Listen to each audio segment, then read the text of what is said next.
इतिहास में पहली बार ऐसा हुआ जब उत्तर प्रदेश में यूपी पुलिस का पेपर देने के बाद बच्चे निकल पड़े आंदोलन करने के लिए, क्योंकि उनका पेपर पहले से ही आउट हो चुका था। जीवन में आप गाड़ी कभी भी खरीद सकते हैं और घर कभी भी बना सकते हैं, जमीन कभी भी खरीद सकते हैं, लेकिन एजुकेशन का जो समय कोर टाइम होता है, अगर एक उम्र बच्चे की अगर बीत जाएगी ना, दोबारा नहीं ला सकते। तो पढ़ाने की धुन में सब लोग एजुकेशन सिस्टम में पढ़ाने की धुन में लगे हुए हैं, लेकिन शिक्षा व्यवस्था को दुरुस्त करने के लिए हर एक विद्यालय में एक एजुकेशन, एक करियर कोच का होना बहुत जरूरी है कि लड़का आखिर किस क्षेत्र में जाना चाहता है, किस क्षेत्र में अपने लक्ष्य को प्राप्त करना चाहता है, उस कोच का बहुत होना जरूरी है। और आए दिन हर विद्यालय में चाहे कोचिंग संस्थाओं में कोच का अभाव है।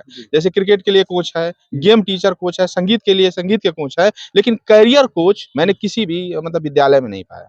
तो उस करियर को तय करने के लिए एक कोच का होना बहुत जरूरी है। और शिक्षा व्यवस्था, जैसे सरकार का जो नियत है, सरकार का जो पैमाना है, सरकार अपने तरह से शिक्षा व्यवस्था को दुरुस्त करना चाहती है, लेकिन एक जो बचपन में कहा जाता है कि बालक एक मिट्टी की तरह होता है, कांच मिट्टी की तरह, उसको जो हम आकार देंगे ना, वो आकार बनेगा। और वो आकार देना एक शिक्षक का काम है, और शिक्षक के साथ साथ एक कोच का होना काम है। तो हर विद्यालय में कोच का होना बहुत जरूरी तो है। इस कोच से, जैसे कि अभी आपने कहा कि खेला जो खेल होता है उसमें कोच से, तो अगर कैरियर की बात है तो कैरियर में कोच किस प्रकार से काम करता है? हाँ, करियर में कोच ये मतलब हाँ, करियर में कोच इस प्रकार का काम आएगा, जैसे एक दिशा निर्देशक कि जैसे बच्चा अगर मान लीजिए कि हम सेलेक्ट कर ले कि मैं बड़ा बन के वैज्ञानिक बनूंगा, तो कक्षा 1 में तो बच्चा जानेगा नहीं कि हम वैज्ञानिक कैसे बनेंगे, 12 तक नहीं जानेगा। लेकिन हाँ, अगर कोच एक मार्गदर्शक रहे, जैसे उसी फील्ड से व्यक्ति या तो रिटायरमेंट हो, या तो अनुभवी मतलब सरकारी जॉब कर रहा हो, या तो फिर अनुभवी व्यक्ति हो, तो बताएगा कि आप क्या-क्या चीज़ पढ़ोगे, तो आप एक अच्छा वैज्ञानिक बन सकते हैं। हाँ, मतलब कि वो आपको बता सकते हैं, तरीका बता हाँ, सकते हैं। तरीका बता सकता है। जैसे मान लीजिए कि अगर किसी बच्चे का सपना आईएएस बनना, वो बच्चा सपना तो देखता है कि मैं आईएएस बनना चाहता हूँ, लेकिन वो रास्ता नहीं पाता है। लेकिन कोच और एक टीचर रोड की तरह होते हैं, उस पर चल के वो बच्चा अपने लक्ष्य को पा सकता है। जब तक पावर रहती है, बच्चे के पास उम्र के साथ ताकत रहती है, मेहनत करने की क्षमता रहती है, तब तक वो दिशा ही नहीं जान पाता है। जैसे आए दिन चाहे सभी लोग, जैसे कि अगर आईएएस तैयारी करते हैं, तो कहा जाता है कि अच्छा 6 से लेके 12 तक की एनसीईआरटी पढ़ी है। तो बच्चा 12 के बाद क्यों 6 के बाद 12 की एनसीईआरटी पढ़े? अगर कोच रहता तो पहले से गाइड करता कि बाबू जो 6 से लेके 12 तक आप एनसीईआरटी बढ़िया से पढ़ लेंगे, तो आप डॉक्टर, आईएएस, पीसीएस, इंजीनियर जो जीवन में बनना चाहते हैं, वो बन सकते हैं। तो कोच का बस यही दिशा निर्देश या यही होना चाहिए कि उस किताब में सिलेबस क्या है, आगे सिलेबस क्या है, को-रिलेट करके बच्चे को बताना कि जो आप कक्षा 6 में आज पढ़ रहे हो ना, तो 6 में बच्चा 6 में पढ़ के भूल जाता है, 7 में आता है 7 में भूल जाता है। लेकिन एक गाइडर रहेगा, दिशा निर्देशक रहेगा, तो उस बच्चे को भूलने नहीं देगा जब तक वो लक्ष्य ना पा जाए। उसको बताएगा, को-रिलेट करके पढ़ने के लिए प्रेरित तो इसके करेगा। लिए अगर हम आपकी बात करें तो आप यानी कि अरविंद भूषण जी क्या कर रहे हैं? हाँ, देखिए सर, जैसा कि शिक्षा के क्षेत्र में 2 पहलुओं पर हम लोग काम कर रहे हैं, और टीम एक गाजीपुर प्रतिभा खोज, गाजीपुर जिले से शुरुआत हुई है। तो गाजीपुर प्रतिभा खोज एक एसोसिएशन है, जिसके अध्यक्ष अमर सिंघानिया, और उसमें बहुत सारे लोग हैं, रवि राजा जी, इंद्रजीत जी, यानी कोर टीम में 50 लोग हैं, नौकरी करने वाले भी। तो ये टीम मिल के काम करती है। जैसे इस समय एक केंद्र बिंदु संचालित करती है हॉस्टल सुविधा प्रयागराज में। वहाँ बच्चों को इंटर के बाद बच्चों को वहाँ ले जाके मतलब जिस क्षेत्र में वो जाना, तैयारी कराई जाती है और दिशा निर्देश दिया जाता है। उसमें चार्जेज जो भी हाँ, जैसे गरीब परिवार का अगर बच्चा अनाथ है, तो उसका कोई चार्ज नहीं लगता है, ना रहने खाने वगैरह का कोई चार्ज नहीं लगता है। अगर घर में बच्चे की नौकरी करने वाले हैं लोग, तो बच्चे का रहने सहने का कुछ कोऑपरेट कर देंगे, जिससे संस्था संचालित हो सके। मतलब एक कोच की तरह काम करेगा। हाँ, हाँ, एकदम, कैसे एकदम। क्या करना है, किस तरह से क्या हाँ, करना है। एकदम सारा सिस्टम उसमें शेड्यूल बना हुआ है कि बच्चे को 5:30 बजे जगा देना है, उसके बाद 5:30 बजे बच्चे को जगा देकर 5:30 मतलब से टाइमिंग पूरा फिक्स है। उस वजह से होता क्या है सर कि जैसे हम खाना बनाए, उदाहरण ले लें, खाना बनाते हैं, अगर मान लीजिए खाने को मतलब किसी भी भोजन को बनाने के लिए अगर हम आँच देते हैं, तो एक बार आँच दें, एक बार हटा ले, आँच दें, हटा ले, आँच दें, हटा ले, तो ना खाना बन पाएगा, सही तरीके से पक नहीं पाएगा। तो इसीलिए एक स्टूडेंट लाइफ में कोच का होना ज़रूरी है कि रेगुलर जब तक वो लक्ष्य न पा जाए, तब तक हम लोग वहाँ दिशा निर्देश देते हैं। दूसरा पहलू हम लोग का एजुकेशन क्षेत्र में, जैसे जिले स्तरीय पे, जैसे गाजीपुर प्रतिभा खोज एसोसिएशन है, बाबा साहब के जन्मदिन पे अप्रैल महीने में प्रतियोगिता कराते हैं। 14 अप्रैल महीने में, जैसे 14 अप्रैल की व्यस्तता टाइम रहती है, तो अप्रैल माह में एक प्रतियोगिता का आयोजन किया जाता है, जिस प्रतियोगिता का नाम होता है सिंबल ऑफ नॉलेज जिला स्तरीय प्रतिभा खोज प्रतियोगिता, जिसमें कक्षा 4 से लेकर 12 तक के बच्चे भाग लेते हैं। उसमें बहुविकल्पी प्रश्न पूछे जाते हैं, हर विषय से पूछे जाते हैं, और वो बच्चों के पाठ्यक्रम से ही होता है। जो बच्चा जिस क्लास में पढ़ रहा है। तो क्या इसका चार्जेस वगैरह भी लगता है? हाँ, उसके पहले निःशुल्क कराए जाते थे, 2016 से 2019 तक निःशुल्क थे।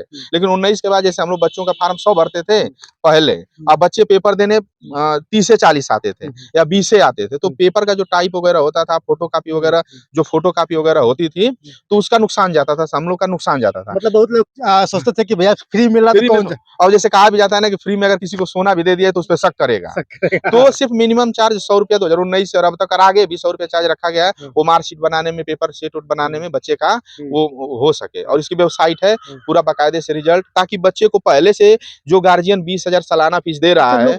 लोग अगर सर्च करना चाहें गूगल, क्योंकि आजकल लोग गूगल का माध्यम है, सोचते हैं कि जल्दी से पहले गूगल पर सर्च कर दो, हाँ। गूगल के माध्यम से तो करना है। गूगल के माध्यम से वेबसाइट इसकी है गाजीपुर प्रतिभा खोज एसोसिएशन आईटी एजुकेशन, हाँ। तो वेबसाइट पे मिल जाएगी। जाएगी। गाजीपुर प्रतिभा खोज एसोसिएशन और गाजीपुर प्रतिभा खोज यूट्यूब चैनल है, उस पे बहुत सारी जानकारियां अब मिल आपसे ये जाएंगी। जानना चाहेंगे कि जो फॉर्म अप्लाई होता है, कैसे फॉर्म अप्लाई करेंगे लोग? फार्म तो ऑफलाइन अप्लाई अभी हो रहा है, तो कहाँ से जहाँ फॉर्म मिलेगा? फार्म उस पे कांटेक्ट नंबर दिए गए हो गाजीपुर प्रतिभा आपके खोज। पास कोई फॉर्म है? फार्म का फॉर्मेट एक तो ये रखा गया है, हाँ, छोटा सा है दिखाइए। फार्म, हाँ, ये फॉर्मेट है ऐसे। हाँ। तो आप गाजीपुर प्रतिभा खोज यूट्यूब चैनल डालेंगे तो इस पे अच्छा, नंबर मतलब दिया हुआ है। पुरस्कार भी रखे गए हैं क्या सर हाँ, इसमें? इस पे पुरस्कार भी रखे गए अच्छा, हैं। अच्छा। जैसे ये बच्चों को, जैसे आज आज एक बच्चों का लक्ष्य नहीं बन पाता है कि हम पढ़े तो क्यों बने, तो एक अच्छा 4 से लेकर 12 तक के बच्चों को प्रतियोगिता कराया जाता है, जिसमें 4 सेक्शन परीक्षा होता है। 4-5 का एक सेक्शन पेपर बनता है, 6-7-8 का सेक्शन बी और 9-10 का सी और 11-12 का अलग-अलग डी। बनता है। पेपर अलग-अलग बनता है, लेकिन इनाम जो होते हैं, प्राइज जो होते हैं, हर क्लास को मेरिट अनुसार हर क्लास को ये रैंक 30 रैंक तक बच्चों को पुरस्कार दिया जाता है। जैसे नामित है,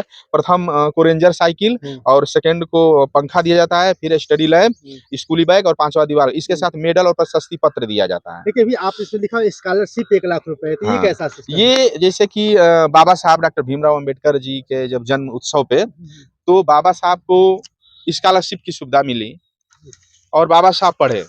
तो ये टीम ने निर्णय लिया कि बच्चा गांव में जब पढ़ता है, ग्रामीण क्षेत्र पे गांव में जब बच्चा पढ़ता है, तो वो उसका लक्ष्य निर्धारित नहीं हो पाता है। बहुत सारे बच्चे कहते हैं कि हमारे पास पैसे नहीं आगे पढ़ने के लिए, और बहुत सारे चीज पैसे नहीं तो हम पढ़ नहीं पाएंगे। तो स्कॉलरशिप इसलिए रखा गया है कि जो ऑल सेक्शन में अच्छा लड़के प्रदर्शन करेंगे, उनको स्कॉलरशिप उनको पढ़ने के लिए दिया जाएगा। कहाँ से पैसा सब दिया है? क्या कोई कंपनी देती है, कोई सरकारी संस्था देती है, या आप लोग बच्चों के उत्साह प्रदर्शन के लिए देते हैं? जैसे हुआ क्या कि ये बच्चों को, ये कोई भी संस्था चाहे कोई कंपनी पैसा डिनोट नहीं करती है। जितने टीम के मेंबर हैं, वो साल भर में कुछ न कुछ पढ़ाने के लिए पैसा अपना इकट्ठा करते हैं, और ये पैसा उनको दिया जाता, मतलब बच्चों को स्कॉलरशिप के रूप में दी जाएगी ताकि बर्डन न पड़े। दूसरी बात एक चीज है क्या कि जैसे मान लीजिए धर्म की बात आ जाती है, तो अभी जस्ट 2024 में राम मंदिर जी का उद्घाटन हुआ है। बहुत सारे लोगों ने डिनोट किया है, तो हम उस पे टच नहीं करना चाहेंगे। ये प्रेरणा लिए लोग कि अगर वहाँ पे लोग मंदिर के नाम पे अगर दान कर सकते हैं, तो स्कॉलरशिप के रूप में हम शिक्षा पे करें, क्योंकि शिक्षा ही मतलब भविष्य की जननी है। एपीजे अब्दुल कलाम साहब को ले लीजिए, अगर शिक्षा पे उन्होंने पहल नहीं किया होता ना, तो आज भारत को मिसाइल और बड़े-बड़े चीज वैज्ञानिक क्षेत्र में नहीं मिले होते। चाहे तमाम एजुकेशन को ले लीजिए, अगर शिक्षा हमारे पास है, तो अगर पढ़ा लिखा व्यक्ति है, वास्तव में पढ़ा लिखा व्यक्ति और वास्तव तरीके से अगर शिक्षा को प्राप्त किया है, तो कहीं न कहीं अगर सब्जी भी वो बेचेगा ना, तो रोड पे लगा के नहीं बेचेगा, वो सिस्टम तरीके से बेचेगा। जूता भी अगर सिलेगा ना, तो देखेंगे अगर जूता सिस्टम तरीके से, कुछ लोग होते हैं रोड पे अपना सिलते हैं, तो उनको लोग 5 रुपए देने में कतरे आते हैं। उसी शीशे को लोग क्या करते हैं कि अपना बिज़नेस माइंड से पढ़े लिखे लोग हैं, उसको शीशा में पैक करके अगर उसी शीशे को, अगर उसी जूते को बेच रहे हैं, चाहे बनवा रहे हैं ना, 50 रुपया भी लोग दे देंगे। तो एजुकेशन बहुत ज़रूरी है और इस पर जोर देना बहुत ज़रूरी है। नंबर हो तो बताएं जिससे लोग संपर्क कर सकते हैं। हाँ, कॉन्टैक्ट नंबर है 9506 84 62 84 अच्छा। और 78 60 44 46 80 दूसरा कॉन्टैक्ट नंबर है। तीसरा कॉन्टैक्ट नंबर है 98 89 99 74 72 और चौथा है हमारा ये कॉन्टैक्ट नंबर 93 05 41 50 50। चलिए सर, बहुत और धन्यवाद। और कुछ कहना चाहेंगे? हाँ, यही कहना चाहेंगे कि ये प्रतियोगिता का एक उद्देश्य है कि लोग भाग लें, बच्चे जब भाग लेंगे तो पहले से जानेंगे कि हम आगे किस उद्देश्य से पढ़ें। जो 12 के बाद हमारे कॉम्पिटिशन देने हैं, चाहे वो मेडिकल क्षेत्र में जाने हैं बच्चों को, चाहे इंजीनियरिंग क्षेत्र में जाना हो, चाहे आईएएस बनना हो, चाहे पीसीएस बनना हो, चाहे दरोगा, चाहे चपरासी, कोई भी चीज़ अगर बनना हो उसे, तो पहले से तय करें कि हमें बनना क्या है। तो ये ओमार शीट पे परीक्षा होती है और इसमें लोग भाग लेंगे, तो गार्जियन भी उत्साह तरीके से ये देखे कि नहीं साल भर में जो मेरा बच्चा पढ़ रहा है, वो क्या एजुकेशन के माध्यम से सही तरीके से पढ़ पा रहा है कि नहीं पढ़ पा रहा है।